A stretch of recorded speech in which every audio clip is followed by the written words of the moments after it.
They're all different. Yeah, having to do with like mostly like what we should be doing with her at home. Sure. Like aside from teaching like the commands you're teaching, kind of like how do we handle if she does X or Y or stuff like that. Like in terms of like to apply the obedience, Yeah, like or there's stuff, like jumping on the couch or digging holes in the oh backyard. sure. Jumping on her brother who's 12 years old, so we don't want her. He has like bad Yeah, hips, yeah. stuff like that. Okay, so that's more behavior stuff. Okay. So real quick, what are the behaviors you don't want her to do? We have jumping on the brother, like jumping on the couch. brushing her brother, and she'll like fuck him up into the air Jesus. and stuff. It's not. Sure. So like just He's kind of a like guy. Yeah, 12. 12. So general excitement levels. Digging in the yard is a big one. Yep. Just dug like a million holes in the backyard.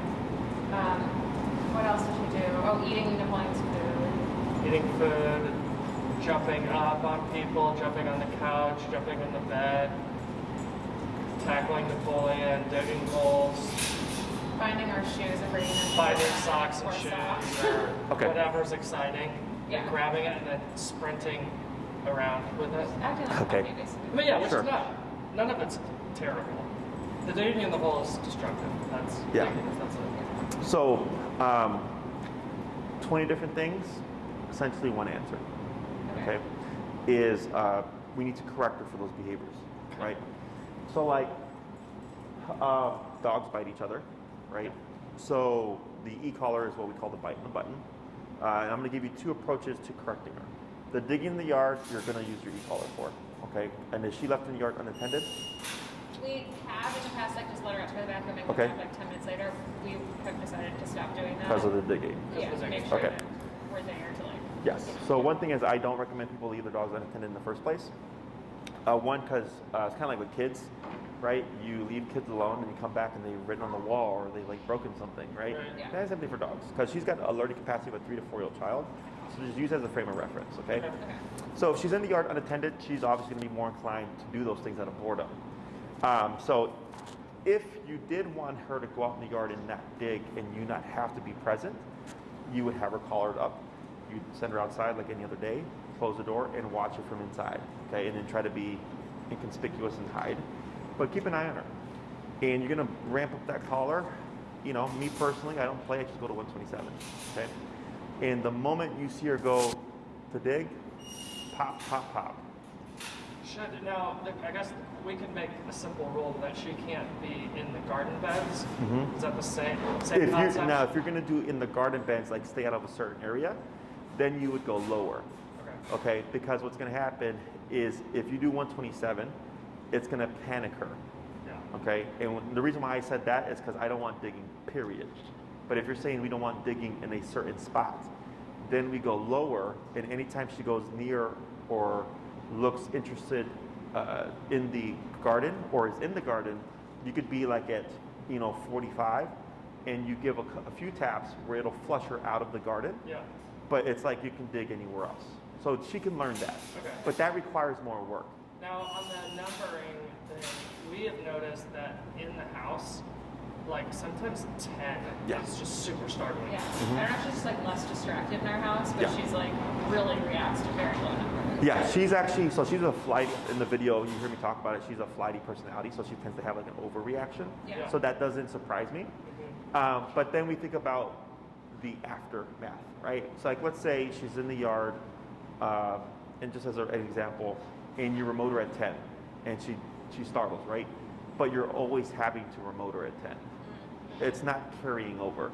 I want don't dig, period. Got it. Does that make sense? Yeah. Yeah. So if you're wanting the don't dig period, I personally just max out the collar and I give one, harsh correction, and to make it resonate for a while. Okay. When Now it's at some point, down. dogs Down.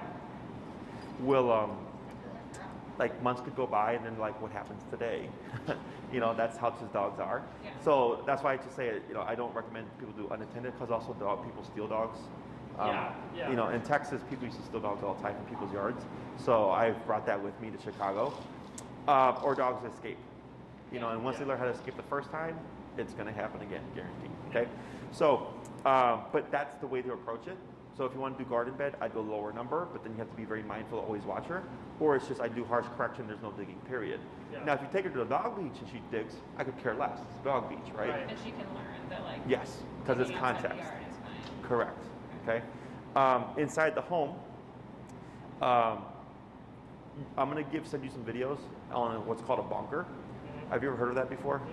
A bonker is simply a rolled up towel, and you can use hair bands or rubber bands to keep it shape, but you literally bonk the dog. Okay. So the reason why I'm giving you that option instead of the e-collar is I don't want you to become collar dependent within the home.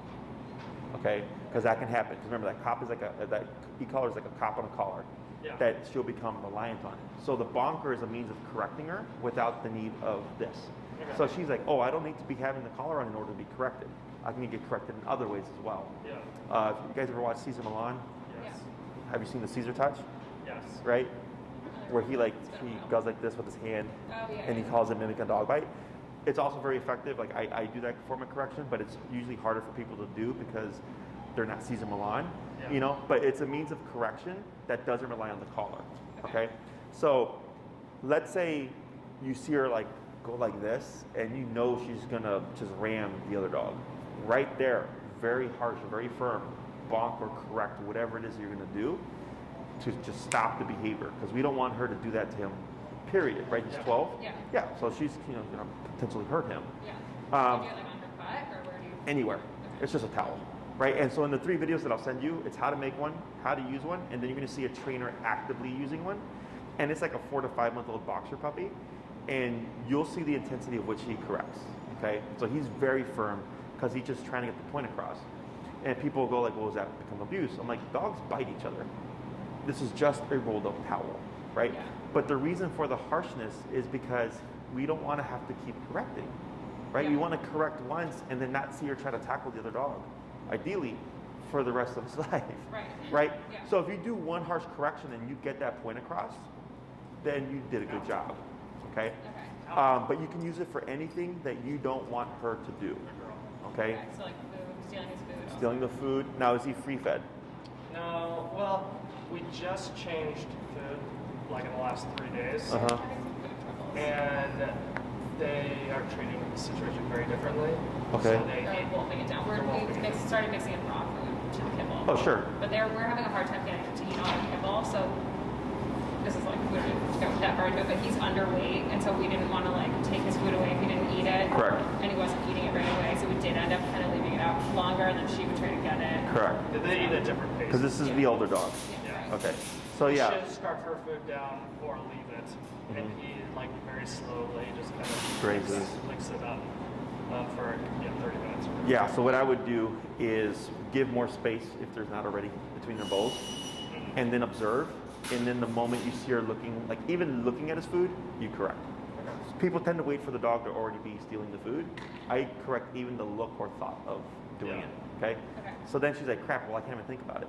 So then you'll just see her like eat her food and just walk out the kitchen because she doesn't want to be corrected. Yeah. Okay? So all that stuff, not jumping on the couch, tackling the other dog, stealing his food, all the don't stuff, you simply just correct. We don't need obedience for that. Okay? Obedience is for the control. So like this, you put her in a down. Perfect, right? We're having a conversation. We don't want her all over the place. Lay down, don't move while we have this conversation. You go to a restaurant, sit down to eat, lay down, don't move while we eat our dinner, right? We go to the park, she's playing with her dog friends. Get over here, right? So obedience is meant to give you control to take her more places, not so much to stop behaviors. Does that make sense? Yeah. Yeah. Because like let's say you could use place command, which is go to this dog bed and don't move, so that she doesn't tackle the other dog, but she's under control. So the moment you release her, what's she gonna do?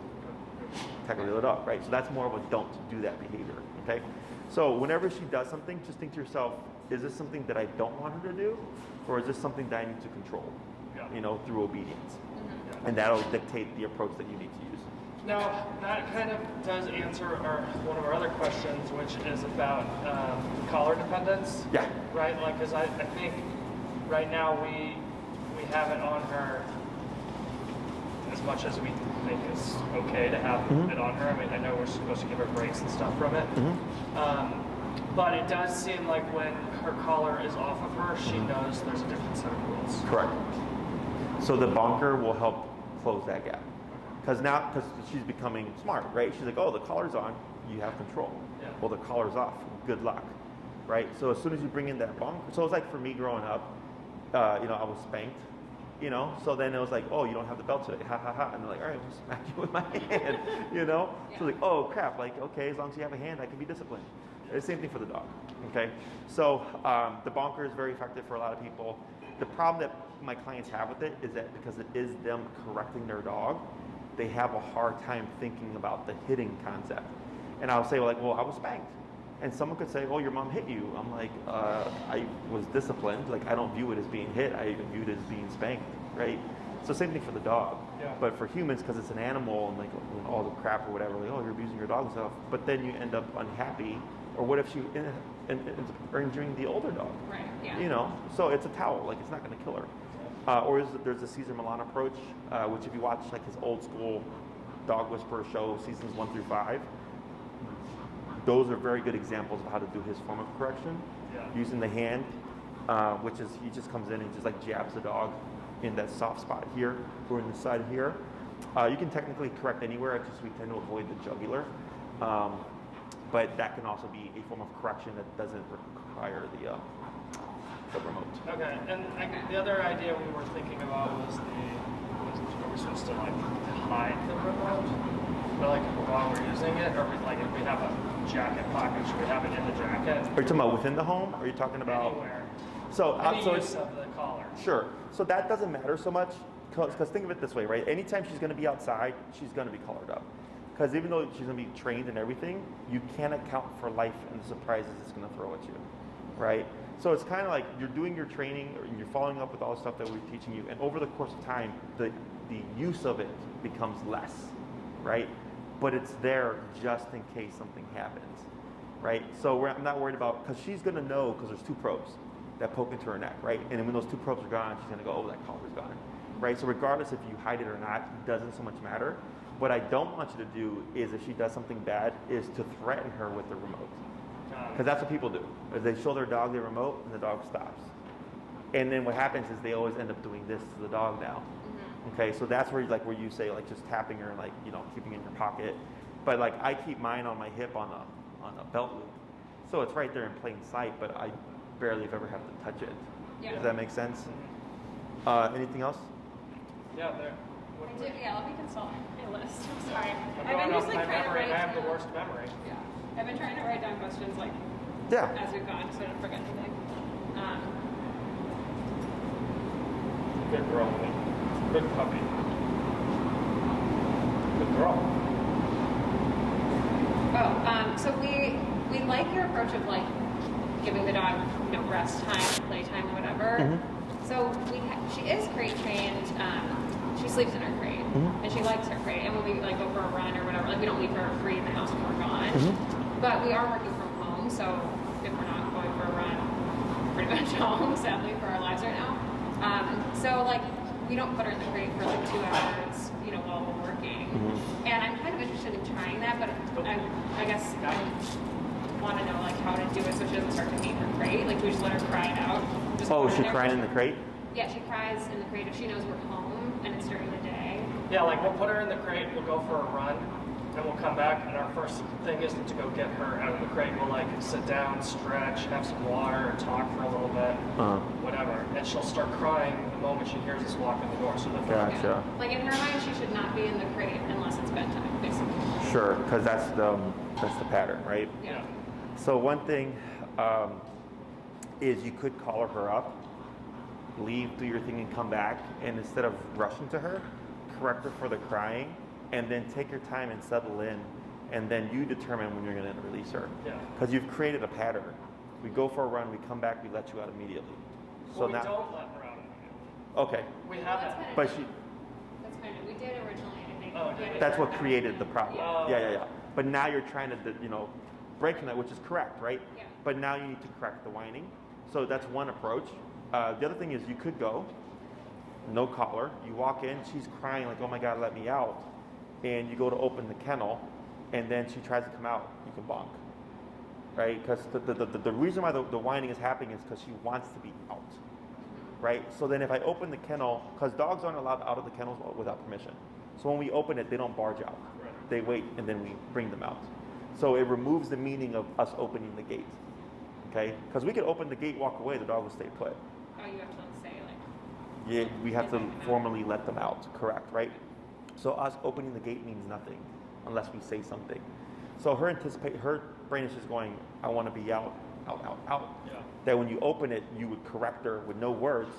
And so what you're teaching her is if you try to get out of here without permission, you're going to be corrected, right? And that should work backwards and then fix the whining. Okay, 'cause I'm what done. does permission look like? Do you say come Break. or- oh, Yeah, break is the release. Okay. It's the universal release for like anything that we do. Yeah. So if the dog's in the kennel, we open it, you will pause for a second, break, and then the dog can come out. Now, Okay. that actually brings up another question we have on this in terms of like training. That today was a good example of that. Is where we went to the park today. We have like a 100-foot lead, Mm-hmm. and we were practicing the recall. Mm-hmm. But like the transfer from, like I'm sitting there holding it, Mhm. holding the end of the 100-foot leash. She's Mhm. got this leash. She walks Winnie away 100 feet, Mm. and then Winnie sits next to her. Mhm. But then there's confusion Mm-hmm. about like who's she supposed to listen to. If I say come, is she Right. supposed to be listening to Elizabeth? And so then, but Elizabeth never let her free. So is Elizabeth supposed to say break and then? Oh, I see what you're saying, say yeah. come?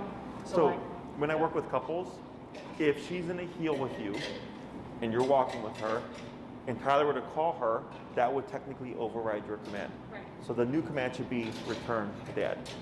So you don't actually have to release her, right? Oh, that's a good thing. for her Yes, to- right. So like, and you can make it as specific as you want. The way I typically train it with couples is if one handler has a dog and then the other person gave the command, that overrides the previous command. Okay, so any new Most command recent overrides the command previous. is- Correct. Amongst you, right? Now let's say I show up and I go, hey, Winnie, come, right? But I'm not her owner. You could teach her to ignore that person's command. Okay, as long as it's just one of us speaking. Correct, right? So like we can really make things complicated, but when it comes to couples, new command overrides old command. Got it. Same thing for a single person, right? Because some people would get confused and they would say sit, break, down, break, heel, break, place, break. Yeah. And I'm like, you don't have to do that. You can say sit to down, to place, to come, to heel. And then break means, all right, now you're done. Yeah, free yourself. Okay. Free, yeah, whatever. Yeah, okay? Makes sense. Sorry. More so on this. Oh, okay. What about like fear-based reactions, like to the vacuum cleaner or the printer and stuff like that? She like freaks out and starts Or the barking door, at she it. thinks there's someone knocking at the door, but Yeah. there isn't. The door will be one thing, okay? So the door will be one exercise, so let's just put that to the side. Okay. The barking at the vacuum cleaner and stuff, you can simply correct it. Okay. Okay, because we don't need her to like the vacuum. We just need her not to bark at it, right? So what you most likely see is if she barks at the vacuum and you correct her, she might just go into a different room, which is perfectly fine. Because we have Actually four. better, because we need her to get away. Yeah. Yeah. And you can also do remote as well. Okay. Either one doesn't matter. We can't make her like it, but we can just teach her not to be a nuisance with it. Okay, that's the easiest approach. Okay. Other questions? Okay, we covered some of these. Oh, I think you actually maybe already answered this, but should we say like no or tap or anything when we're correcting behavior with the remote, or do we just do it? So it's a good question. Whenever we want to control a behavior, we need a cue first. Okay, so like let's say barking out the window. Maybe you don't want to eliminate that, you want to control it because it's security. So maybe you say quiet, and then you follow with the consequence. So technically she can bark until you say quiet. So you're not eliminating it, right? You're just controlling it. So when she hears quiet, she knows, okay, at this point I have to shut up. If you want to eliminate something, I simply correct it, no warning. So like tackling the other dog. Yeah. Because then the way a dog brain works is they can technically do something until you say something. So like jumping on people. Everybody always says off or no, right? But then they're like, Jess, my dog keeps jumping on me, and every time I say off, they just keep jumping, right? Every time I come home from work. I'm like, yeah, because for a human, you could teach a kid, don't jump on someone. And they know that means forever. Yeah. Not for dogs. She just thinks, oh, I jump on you, and when you say off, I can no longer jump on you. Okay, so if I come in and she jumps on me, pop, right? Knee correction. And she goes, what? And I keep doing that, and eventually 2 or 3 corrections, she's like, you know what? I'm not going to jump on you because there's no warning. So if I want to avoid the correction, I just don't do the behavior. Okay? So just think of it that way. If you want to control it, think of a word, and you want to cue that word and then back it up with a consequence. Okay. If you want to eliminate a behavior, you simply correct it with no warning. Okay? And like you might find, like let's say with the other dog in tackling, if she looks and she postures like she's going to tackle him, and you get up and she stops, people tend to go back and leave the dog alone, right? Because it stopped. You still correct, because she's going to play a game where she's going to posture, and you're going to get up to like correct her, and she's going to stop. You're going to go back, and she's going to do it again. Right. Okay. So what I teach is, hey, if you don't want me to correct you, don't even test me. Because I will correct you even if you stop the process. You're going to be corrected regardless. Because you had that thought in the first place. Because trust me, dogs will play that game. Yeah, Okay? she does that. Yeah. Yeah. Like she used to do with the couch positive only training, where Yeah. we got on the couch to get a treat. Uh-huh. Oh, sure. She would jump up there and look at us, like, are you going to tell me off? And Give then me get a off, treat. and then you get the treat. Yeah. Right. So with that, the thought of jumping on the furniture, right? If she starts to walk up, boom, you would correct right there. Now, can you correct her when she's already on there? Sure. If you're doing the collar, though, what happens is when you start to remote, dogs tend to dig deeper into the couch. Yeah, I've seen that too. Yeah, so then you have to, when you remote, you need to either use her leash or her flat collar to help direct her off. Because she needs to know that pressure needs to come off, because remember, we use pressure to teach her to go to the bed. So you're going to get conflicting messages there, okay? So ideally correct prior, but if that happens where she's on, as you're correcting her, you just need to use physical pressure to guide her off. Okay. Okay? Anything else?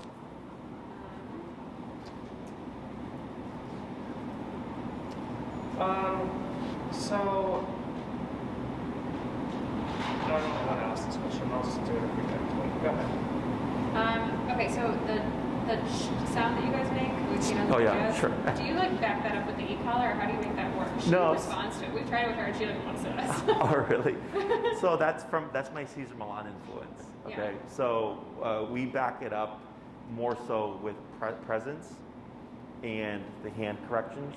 Okay. You know, like sometimes I'll come out here and like I'll see a dog like kind of sneaking off, and they go, and I'll jab them, right? So she's obviously been hissed at. You can use the collar to back it up. It's really just the Caesar influence. Yeah. You know. Okay.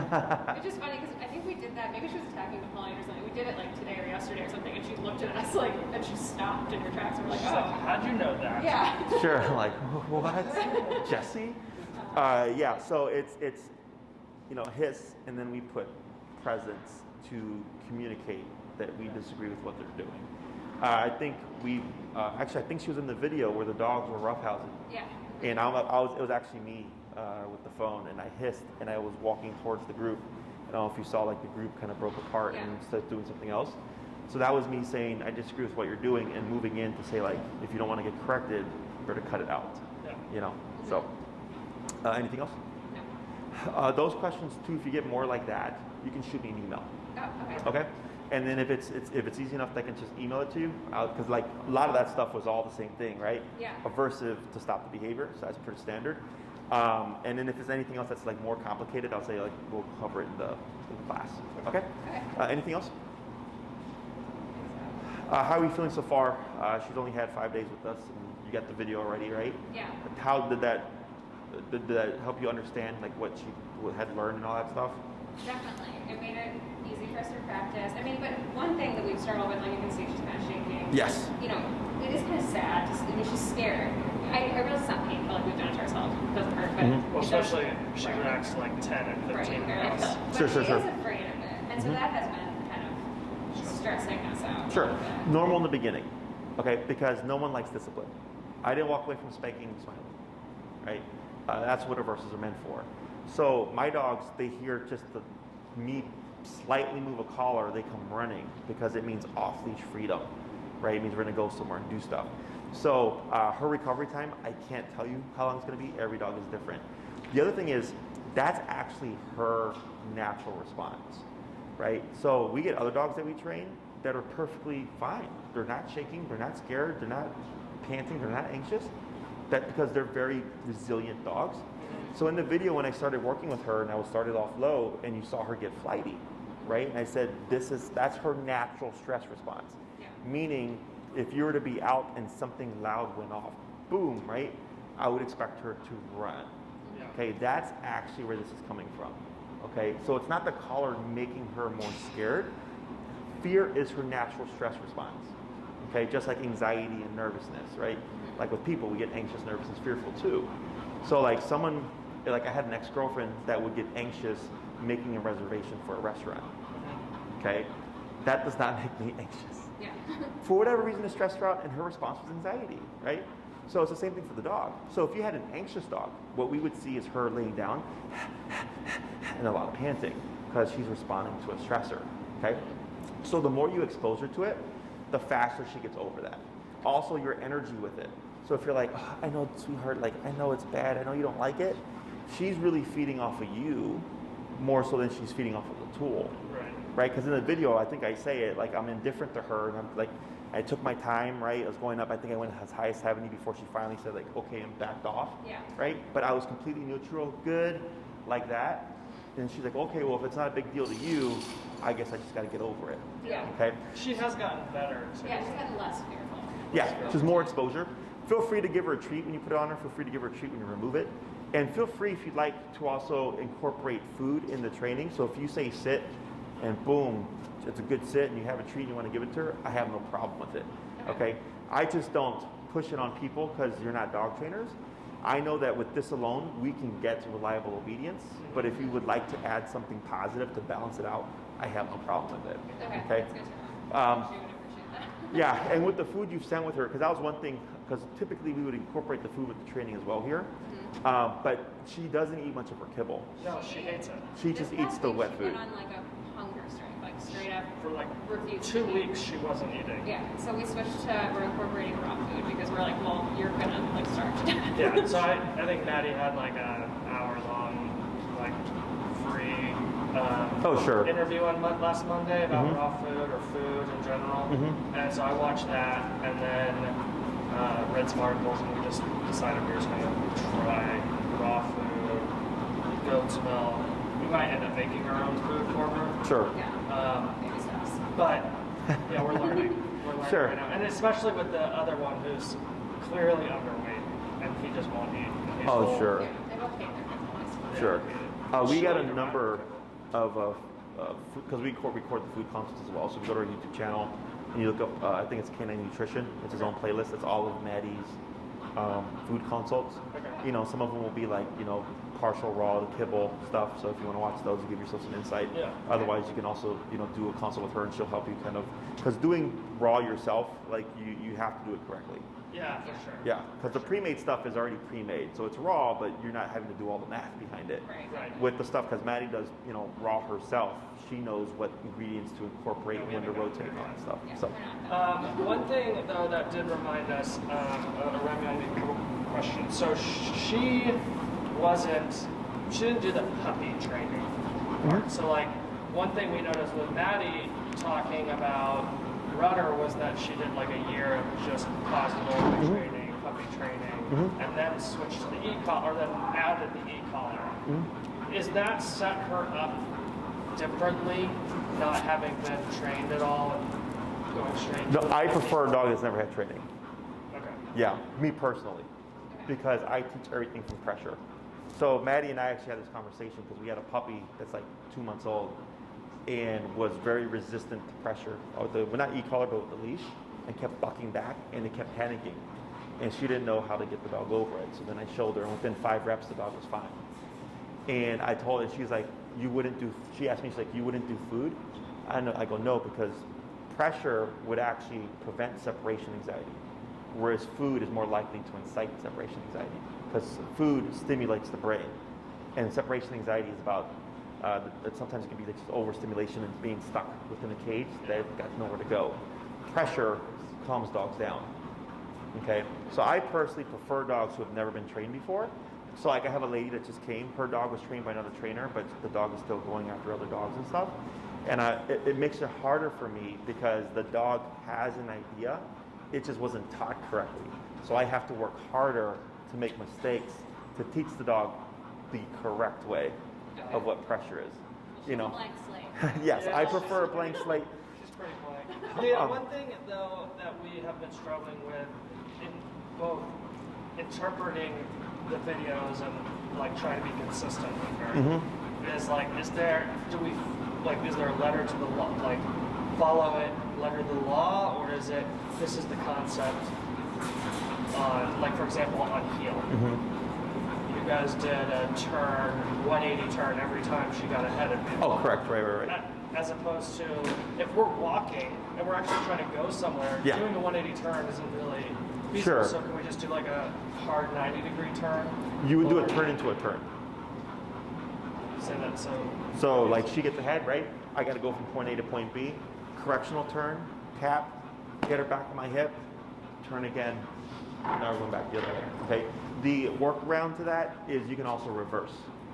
Okay. So if she gets ahead of you and you're trying not to like get dizzy, is you would just reverse and start remoting. She's going to start coming towards you, and the moment she lines up, I move forward, and I can go that way. Okay. Oh, okay. The problem with that is if there's anybody behind you, you know, so at least the turn you can look. So just be mindful of that. With your walking, how often do you find yourself having to turn within a walk? Actually, she's pretty good if we're going. Yeah. If we're like making moves and we're going somewhere, she's actually pretty good. Okay. Today we had to do it kind of a lot only because we were practicing in a field and there were other dogs off Yes. running around, so she was having trouble concentrating. Sure. And then I would just play with the number. Yeah. Okay. So if you're at 21 is kind of like the magic number here. So then if you're out there, 24 to 27 to 30, and then you might find, boom, right at 30, she's able to do all that stuff despite the environment. Yeah. Okay. Anything else? I think so. No, I mean, what are we gonna do for the rest of Yeah, So just let's take a look. Let me see your obedience. I saw you using the down. And I think on one of them, she kind of jumped back a bit, right? That was that flight response. So making sure that we know how to correct correctly, okay? So go ahead and just show me what you've been practicing, and don't worry about being 100% accurate. I just want to see how you translated it, okay? Because that's the biggest thing is people see it and they think they're doing it the way that we're doing it, but they change little things subtly that they don't know, okay? So I'll have you just run to the commands, and then we'll see if we need to change anything. Okay, which command do you want me to do first? We'll go the heel, the stay, the sits, and the downs. Okay. Do you want to watch us both do it? Because I think they're probably... Yeah, I'll have you work with her, and then we'll swap handlers. Okay, all right. You ready? Okay, Winnie, heel.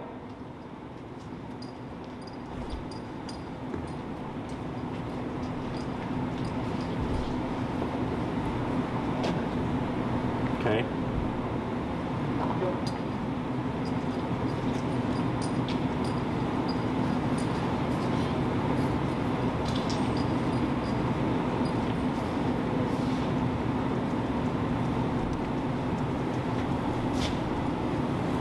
Okay.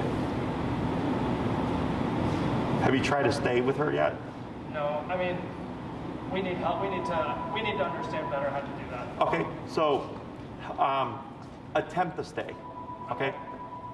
Now, I don't think I even know, do we command stay, or does she just know sit until I say something else? From that position? Yeah. So what command is she in right now? Heel. Correct, right? So that's an auto sit.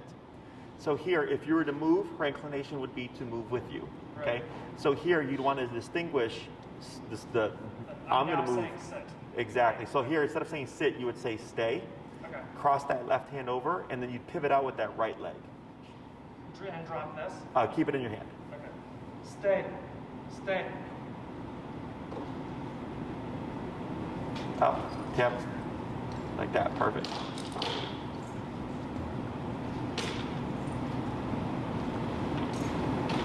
Good. Back to her side. And I'm going to have you cue her into a down. Down. She knew that. I was going to say she heard me say down. So she Yeah, she started knew doing- she was... It's like, okay. is I that mean, something you guys have been doing with her, where you do a stay and then tell her to go down? so when we do obedience, like Good girl. when we train dogs ourselves, it looks very different than when we train you to train your dog. Uh-huh. Because we know all the ins and outs of it, right? Is in order to build clear clarification of what a command is, we randomize the order of which they're given. Because if you always go heel, stay, down, sit, come, place, Yeah, that's what heel, I'm stay, right? You repeat that pattern. She learns the pattern. Yeah. So when you randomize the commands, there's no predictive pattern that she really has to listen and associate, like, oh, down, boom, sit, boom, come, boom, right? So here, that was just random. That's not a pattern that we've done. Oh, okay. Does that make All sense? right. Yeah. I think she just heard me say down. I think she did. And she started, because the moment I said that, she started to like dip her head and go into the position. Go ahead and pop her into a sit. Okay, sit. Sit. And then relax. Good. And I'm gonna have you try the heel, and I'm gonna have you try going down and doing the crossover turn. Is that crossing in front of her? Okay. Correct, that's that left turn. Okay. You ready? Heel. Oh, you're done.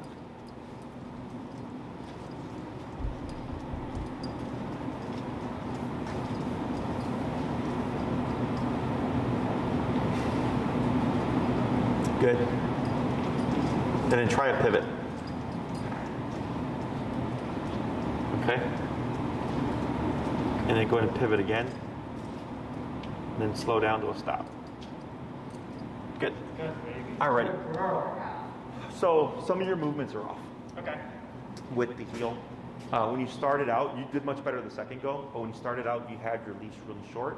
And we always talk about keeping that leash slack, right? Because if it's slack and she's right beside you, we can see she's actually following your lead, right? Lightly pull up on your leash here. Is this okay? And relax. Good. And I'll explain why that's not okay, okay? So that was the first thing I saw. So like you can use that second handle as your reference point. Like I'm fine with that. Yeah. And then your other hand over there is good, okay? But you were higher up than the handle the first time you started walking with her. Yeah, you're like that, yeah. So we always want to give her some length of slack to make the mistake of getting ahead of us. Otherwise, she's really just there because you're restricting her range of motion, okay? Your pivot, you did a rounded turn, okay? So the pivot is left, right, left, right. So you'd be in a line. A pivot being a 180. Correct. But it's a communicated 180, right? Because she's following your lead, as opposed to the abrupt 180. The abrupt 180, no warning, is a correctional turn. Okay. But if Winnie's paying attention and I slow down, Yeah, do the pivot again. it's so if we do it together, it'd be left, Yeah. back on right, and then turn, like that, Away from her or towards her? away from her. Oh, okay. Yeah, so that would be the pivot, okay? So the reason why we have the crossover, right, left, right, is let's say you're on the sidewalk and you need to go back that way, but there's people here, you have your pivot, right? Because they stay on the same side of the sidewalk. If there's people behind me, but my left side is clear, and I need to go the other way, I can go like this, okay? So that's the reason for having the two U-turns, or the two kind of, two choices, is depending on what's going on in the environment, you may not have one, you may not be able to do one of those turns. Now, here's a question for you on this then, because I would actually rather her be on my right side than my left side. Because if I'm walking down the street, the right side, if she's on my left side, then she's on the side that other people are walking towards me. I'd rather her be on the outside. Oh, sure. Well, is there any reason for that? Like, was she like talking about jumping on them or something? No, I mean, actually, I just felt that way because I felt like she's a nuisance to someone walking towards me if they're like, Yeah, so yeah, if she's glued to your leg, right? Like, so yes, I would agree if you know she's lunging and all that stuff. Sure. Now let's say there's a dog here that's reactive, yeah, coming towards you. Okay. Obviously, keeping Winnie on that left side puts her in a bad position. Is you can move her to your right. Okay, because you're moving her to your right. So you can. Obedience is black and white. Right shoulder, left leg, all that stuff, right? And I think you're talking about, you know, how strict should it be? Obedience is strict. Okay. There is no gray area. Gray area creates unreliable obedience. Okay? So right shoulder to left leg on our left side. But life is not black and white. Life is going to provide some gray, right? Yep. So if I see a reactive dog on this side, I don't want her to walk past that dog. I move her to my right side, right? And I can give space, or I can step off to the side or whatever. And then once we pass back to our left side again, because you're making the decision, not Winnie. Does that make sense? Mm-hmm. Her shifting sides is not good. right. Okay, that makes it more confusing. That does. So that was that part. The stay. Oh, so you did it stay and you stepped out like this, and in the beginning it's stay and then you pivot out to face the dog like this. Oh, Okay. So that was the only thing there.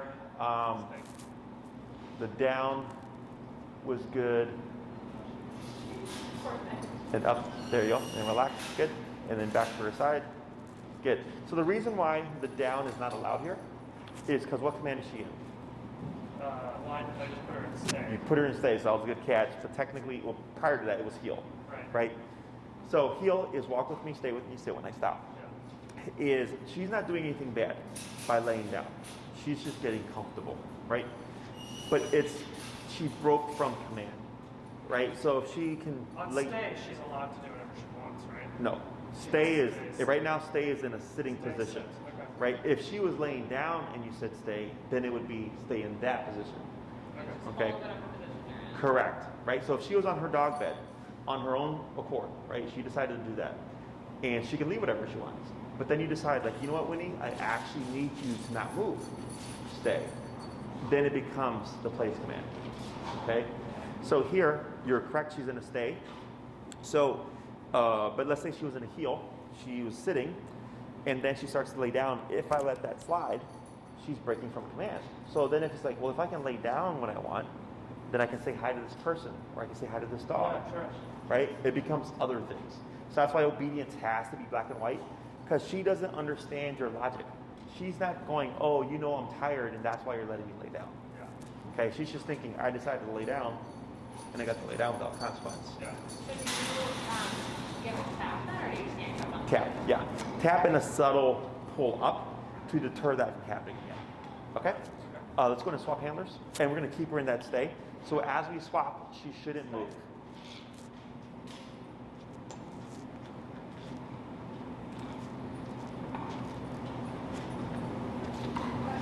Tap. Right there. You got it. You got to tap in. I saw it. Good. So right there, just to show, when we talk about concept, I can always tell when a dog doesn't have a good concept because they get really panicky because they don't know how to stop it. Here, tap, and boom, she just backed up and put that butt down. So that's really good. Okay. Here, she looked like she was going to lay down. So if we were to start to see her going like this, you would give, of course, a tap. And what we should see is she would pop back up like this. Because you're saying, don't do that. Go back to what you were doing. Yeah. Okay? So I'm going to have you do the same thing. You're just going to run through those commands just to see your body language and to see if you're practicing all those things correctly. And for the record, she just learned everything right now, so What? she'll be very good at it. What do you mean? Oh, that you primed her for me? Ready? Yeah. All right. Let's start with the heel. Okay. Heel.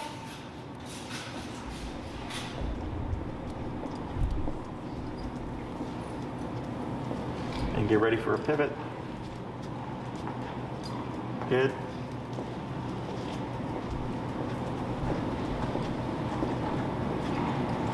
Go ahead and speed up a bit. And get ready for a crossover. Good crossover. And stop when you're ready. Good. Back into the heel. Heel.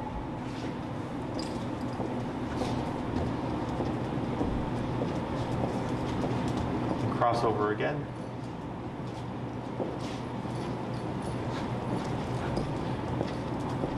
And pivot.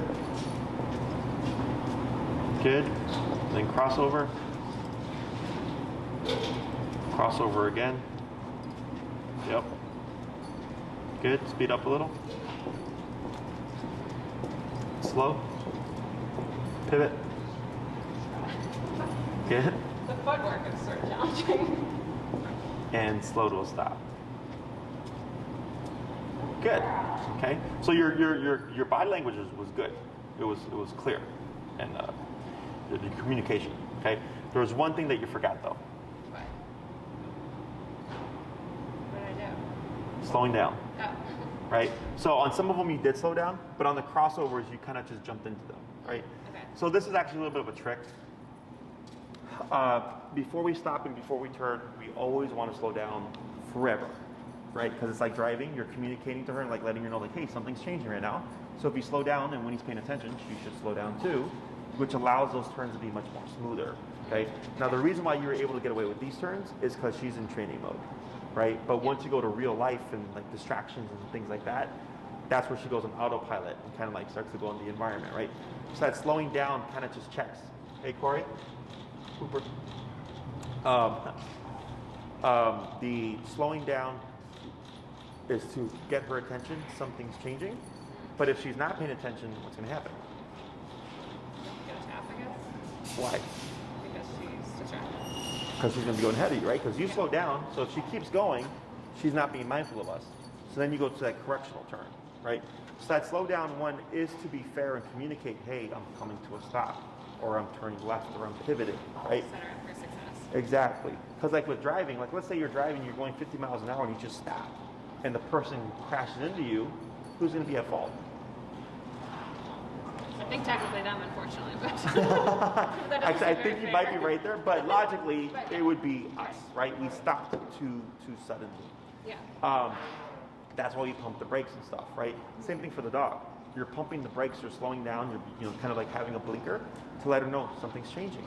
So if she's being mindful and slowing down with you, we're good. We can then complete that turn, okay? Okay. And now right now I had just shouted random directions at you as a crossover again, pivot, this and that, right? And she was right there. Yeah. Okay. So when your communication is clear and Winnie is being attentive, it should be just like that. Okay. So I liken heel to dancing. In dancing, there's a leader and a follower. So a really good dancer who knows how to lead well can take it like someone who's inexperienced and make them look good because they know how to lead well. Same thing for dogs. Since I've been doing this for 10 years, it's just built into me. Like I can't do the wrong stuff. It just feels weird. I'm in the beginning when I'm training, I'm already doing stuff to help the dog because I'm using body language to communicate, and it helps them pick up on the concept faster. Yeah. Okay. So if you're ever walking with Winnie and you're like, man, like she's not stopping like she was at Jess's facility, or she's not turning with me, we're either too low in the collar or we're not slowing down. It's almost always one of those two things. Okay. Okay. Questions on that? No. So what I'm going to have you do is you're going to go into a heel, you're going to walk down, you're going to come to a stop, and I'm going to have you try the stay. Okay? Heel.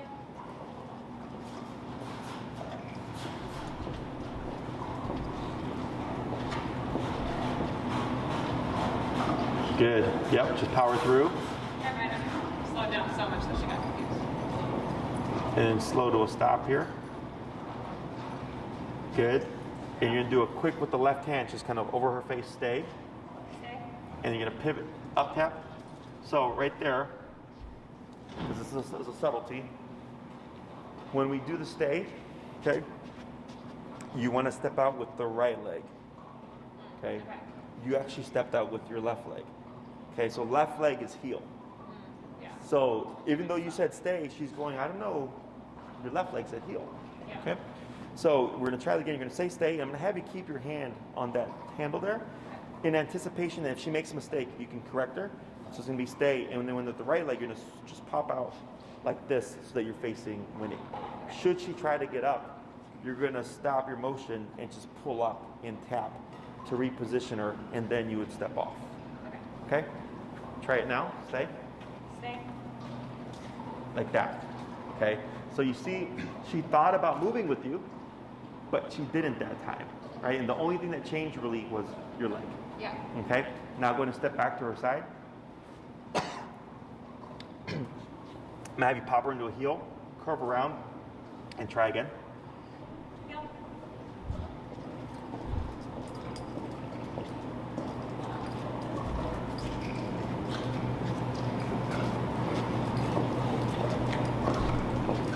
Good, and slow to stop. Good. That's okay, and then stay. Stay. Right? Now here, try to walk around her.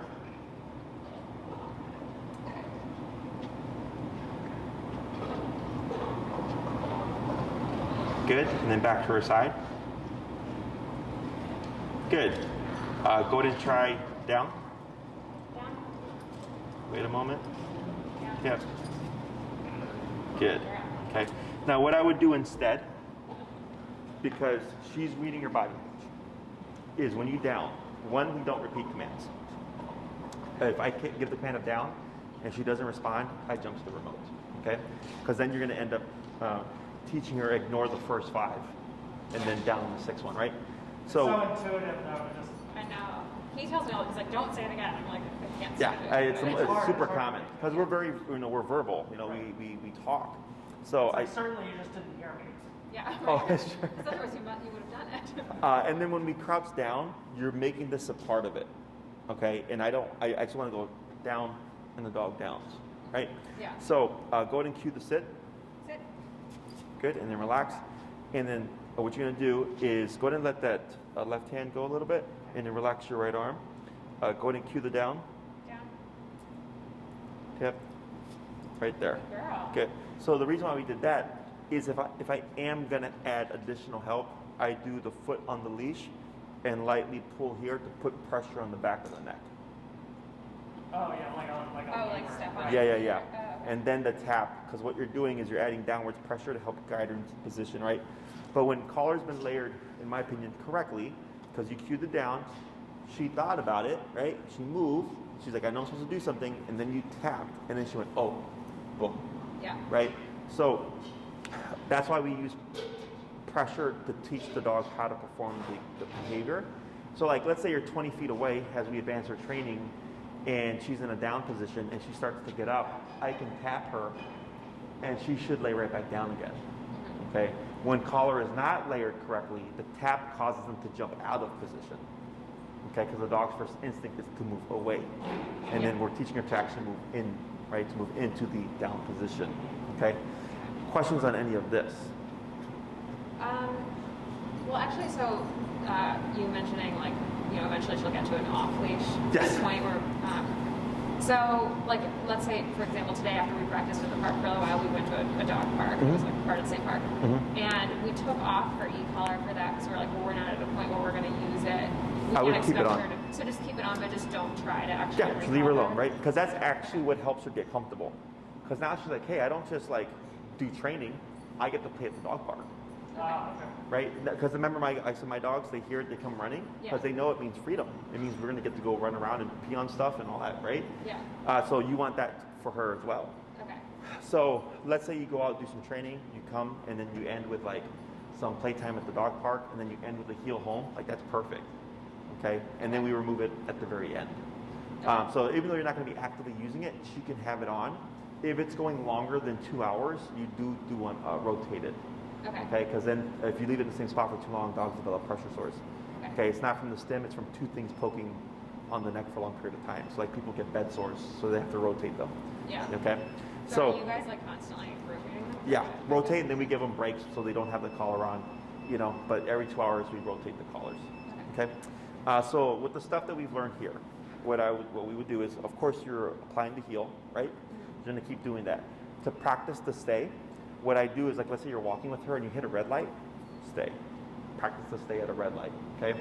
Let's say after she poops, right? Dog, like, the most common thing is, like, owners picking up the poop and dogs over here, right? Yeah. Is now, what I say is, instead of saying sit, which you could say, is I lightly pull up and tap her into the sitting position and say stay for the sake of being able to practice stay. Because stay is like I know people try to use it a lot, but it's like really the least useful command. Because I would either say sit, down, or place, which has implied stay on it, right? But here, just for the sake of being able to practice the stay, you wouldn't say sit. You would just up tap. She would go into a sitting position. You would say stay, and then step out, and then pick up the dog poop. And then you can come back in, heel, right? And then maybe you walk and there's a garbage can, stop. She should auto sit, stay. Step out with that right leg, throw away the poop, step back in, heel, right? We want to start applying the obedience to life now. That's what makes it functional in life, is that we start to use it, okay? And that's really the most common instances, other than like a picture, that people would use the word stay for. Or some of my clients will say stay, and they'll open their front door and like look out because maybe their dog is dog reactive and they want to check first. Then they'll come back, heel, and then walk with the dog. Okay. With the down command, you can practice this in the home.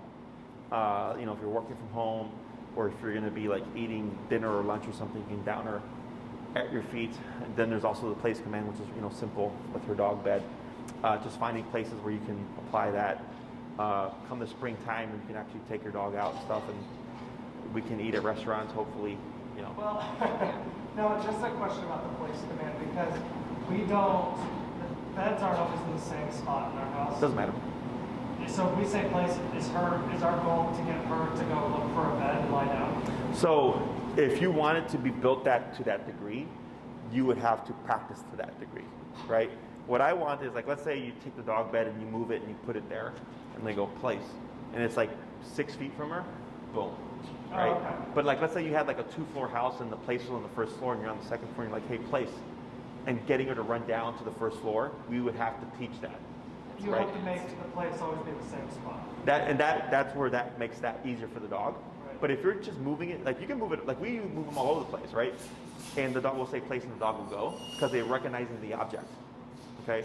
So as long as the object's consistent, and it doesn't have to be, like you can create a new place. Like let's say her dog bed gets old, and you toss it and you buy a new one that looks different. She won't immediately transfer it. You would just have to kind of warm her up with a couple of cents, and then she goes, oh, this is the new place. Well, we have 2 different dog beds too, so she'll probably. Sure. Yeah. The other question I remember, I don't think we asked this, but how long will she have to use the e-collar? For which environment? For like going to a park or going on a walk or going to a restaurant? Okay, so remember, whenever you need it is when she's going to have it, right? Because of opportunistic behavior, right? So like, because people are expecting you train the dog and the dog is so well trained that they should just do the stuff. Yeah. But with humans, because we have cops, right, and we have speed limits, but people still push those speed limits unless the cop is there to tell them, I'm going to give you a ticket, right? Opportunistic behavior. So the collar is going to be present, but you're not having to always use it. It's there just in case something happens. So are we to anticipate that 2 years from now she'll still have? My dog's been off leash trained for 8-9 years. They still wear their collars. Yeah, because I can't account for life. Do I press the button all the time? No. Once in a blue moon, right? But because something happens. Yeah. You can go to my YouTube channel and look up off leash training, I think. And I'm walking 4 dogs off leash in the middle of Grant Park. Boom, boom, boom, boom, all in a row, right? So, but that level of control is because I have the controls with me. If I try to do that without it, that's just ego talking, okay? So she's not going to decide one day, you've done so much training with me, I'm going to choose to always be compliant. She's going to respond to whether or not she has to be compliant, okay? She may learn to do it because that's what our life is like. But to your point, they're unforeseen. So like if we're like on a walk, we might, and when she's on leash, we might not need it in a few years. But if we're going to the dog park and being off leash or going to a new environment, we should definitely have it. Right. Like I was walking my dogs to Logan Boulevard. It was like August, October, and someone set up a random firework. And my pit hates fireworks. Now I didn't have her collar on because I wasn't going to let them off leash. We were just going for a walk. But the walk after that was a pain because she was stuck in flight mode. I had no way to get her out of it because all I had was a slip leash, my rope leash, Yeah. So I could correct her, but she was too far gone. She's like, Jesse, I hate fireworks, get me home, right? And I was just like, man, why would you do that? It's August, whatever. But stuff like that happens, right? And I don't like not having full control. Yeah. Okay. A lady earlier with her 9-month-old Roddy. Last week we covered recall for the first class, and she's like, Jesse, I don't need the long leash, this dog has never not come to me. And I was like, not yet. And coincidentally, guess what happened this week? Dog took off. Oh, really? Dog took off on her. Yeah. And she's like, Jesse, the first thing out of today's session is, Jesse, I'm so glad you made me use the long leash because he took off on me. And the only reason he did it was because I caught the end of the leash. Okay? Because something spooked him. He's a nervous dog. He's a big old 80, 90 pound Roddy, 9 months old. And I was like, yep. And people go by that. They go by successes. They're like, oh, the dog always sits. and I go until the day they don't. You know, so that's what I train for, is I don't want anybody to like not have control over the dog and then ultimately lose their dog. You know, so that's why I'm so strict about, if you need it, you have it. Even though she could be super compliant, something could just happen one day out of nowhere, and the next thing you know, you're just kicking yourself because all it would have taken is just having that collar present, because you would have been able to regain control. Yeah. Okay? So, go ahead.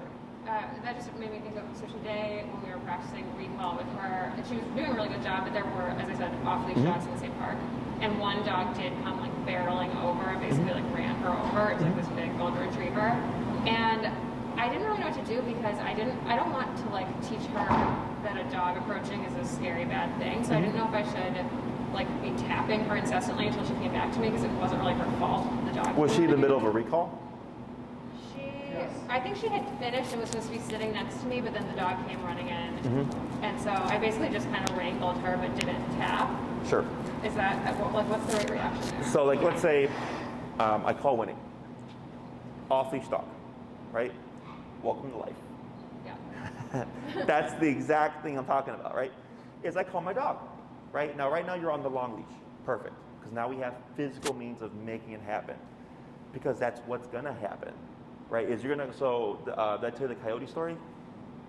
I had a client in Lincoln Park. He was walking his dog off leash, and then he turned, and his dog was nose to nose with a coyote. Oh my God. Okay, and he called his dog, and his dog 180 straight to him, and he sent me a message on Instagram. He's like, Jesse, he's like, thank you so much for the e-collar training. This is what happened.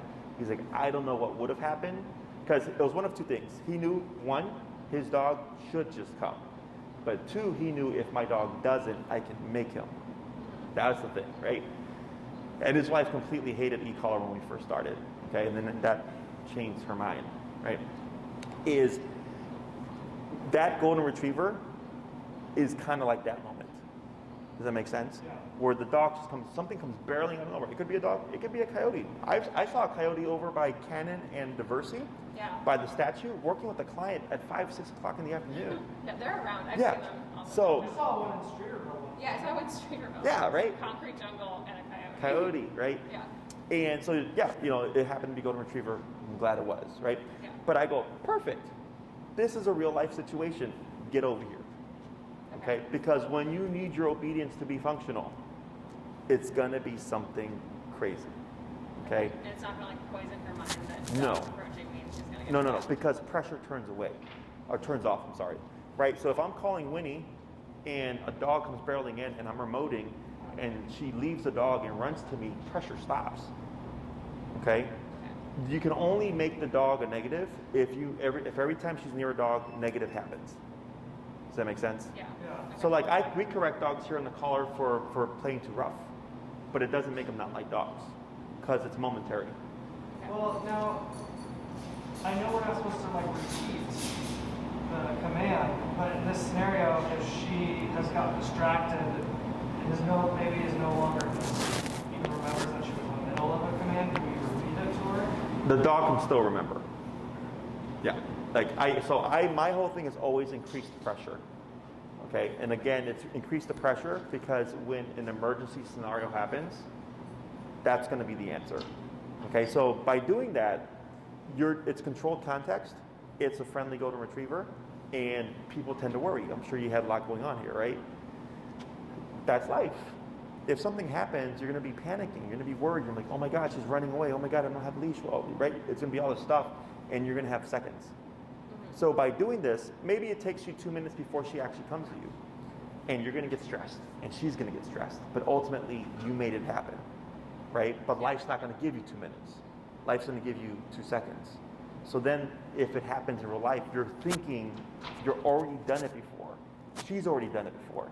So if I go to 127 tap and she goes, blah, she's going to boom 180 pull out of there because we'd already done it before. Okay, and this is 10 years of hearing crazy ass stories of people. Yeah. I had a client, she was our first post-COVID client. Before we even did recall, before her 3rd class, her dog took off on her. Okay, and then when I saw her, she's like, Jesse, she's like, I don't know if this was correct, but just tell me. She's like, Nash took off on me. I panicked, she was running towards the street. I had the 127 continuous. right? And I was like, what happened? She's like, he came right back. I go, perfect. He's like, what the hell? Yeah. She's like, he came right back. So the thing was, I said, you either gambled Nash going into the street, hit by a car, or you gamble, I have this thing, maybe I can make him come back. Does that make sense? Yeah. And she had to think on the fly, because dogs move very fast. Yeah. Okay. I had another client actually at Oz Park. They have a German Short-haired Pointer. It's a nervous dog who used to lunge and bark at people and dogs. And they made great progress. And they're at Oz Park, and she's running around off leash, and she was playing fetch. And as the dog was going to pick up the ball, the dog looked up, and there was two girls right here. And the dog just, was caught off guard and started running towards them, barking. So she had to turn it up, 100 plus, tap, dog went, hit the ground, 180 right back, right? And then she told me the same thing, Jesse, I don't know, did I make the problem worse? I said, no. I was like, because you cut to the reactivity, and the answer was, get your ass back over here. Yeah. Right? Do you give a command in that situation, or just the? It was too fast, right? And you don't need a command, right? Because it's not about command at that point. It's about cut the crap and get over here, right? Fire it close up. Most people come. The dog's like, screw you, man, run for your life. Yeah. I know what that sound is from, right? So you're essentially making them more scared of running away from you than they are running away from the big bad sounds. Okay? So I take advantage of those opportunities, especially now because she's still on the long leash phase.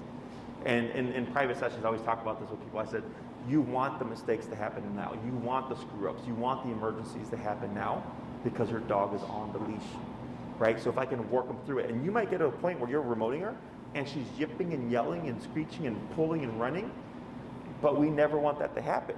So I keep that pressure on, and I keep increasing it until eventually she goes, crap, this isn't working. What if I run to Jesse? Boom, turns off. Right? Because in an emergency situation, you're gonna be in that range.